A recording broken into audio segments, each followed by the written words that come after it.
So the 7 steps, the first thing in this model is this is an inside-out model, an inside-out. Think about this.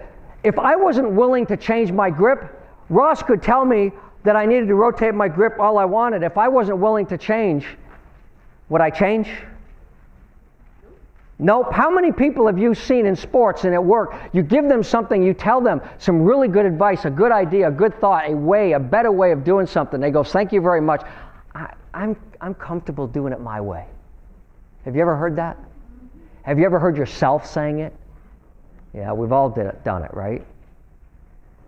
So the first step in leadership development is to go inside and to understand our personal mission and balance. And I'm going to go into some detail about that in a moment. So I don't want to spend a lot of time on this, on step 1. But this is the beginning. And I want to tell you, you have to do this if you want to be an effective leader. If you want to be an authentic, believable leader, you need to know who you are. You have to go inside. Step 2 is emotional intelligence. Emotional intelligence, according to Daniel Goleman, is the only scientifically correlated characteristic of leadership effectiveness. There's some studies out right now that talk about cognitive and decision-making abilities as well. But there's only a couple. If you don't learn to be more emotionally intelligent, you're going to struggle. And there's studies that show that executives, 90% of all executives have a high level of emotional intelligence. I'm not saying they always use it in a positive way, okay? That's a whole different topic. The third is strengths and limitations. Leading from strengths. How many people here were really great at math and horrible at English? Yeah, see? Yeah, me too. And in fact, I was, in my 3rd semester of French in college, I was dubbed a linguistic cripple. The professor told me I've never seen anybody work so hard and do so poorly in his life. I told you it was persistence, not brains. Okay? So, we have all these limitations, but you know what? Not knowing French is not going to hold me back. I'll hire an interpreter. I'll figure out a way around it. I'm going to get somebody else that's really good at it. But if I'm going to be great, I need to focus on my strengths. You need to focus on your strengths. But we are conditioned to focus on our limitations and weaknesses. And I'm going to tell you, if you have a limitation, and let's say on that scale in school you're about a D+, and you work really, really hard, you might get it up to a C+. It's not going to make you famous. You're just a little above average. So what I say to you is find those limitations and get mediocre. Spend 10% of your time getting mediocre, and then focus on those things you're great at and get great. And here's what you need to do. Pay attention. Pay attention. The next time somebody says, wow, how do you do that? You go, I don't know. It's easy. Pay attention. Because that easy thing that somebody wows you with is probably the one thing that you have a talent in.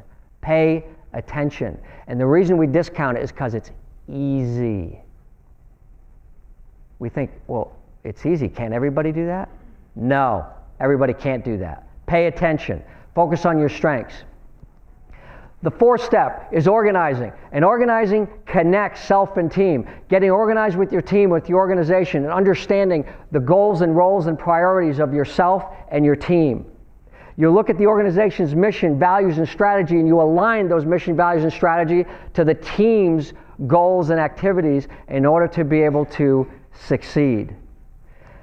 Step 5 is building relationships, and I'm going to go into more detail on building relationships and talk about several areas of that with the 3 Qs, the 4 A's, the 5 components, and help you look at some techniques for building stronger relationships. 6 is competencies. Let's see, you've got, what, internal auditors sitting in here?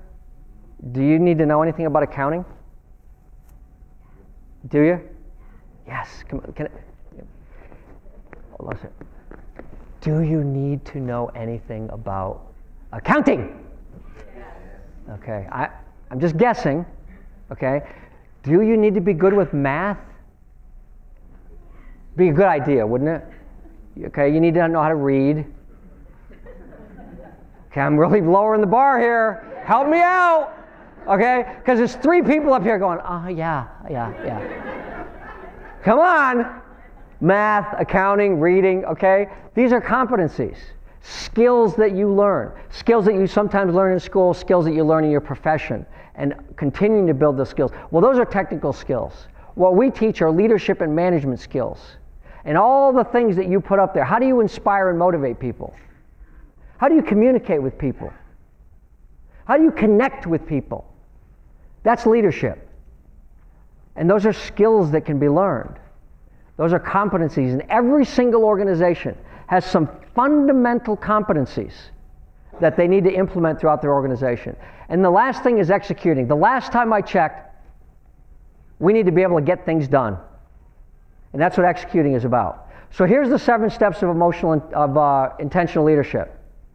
When you look at the 7 steps and combine those into an inside-out approach that allows you to develop your leadership skills, you will be more effective with time.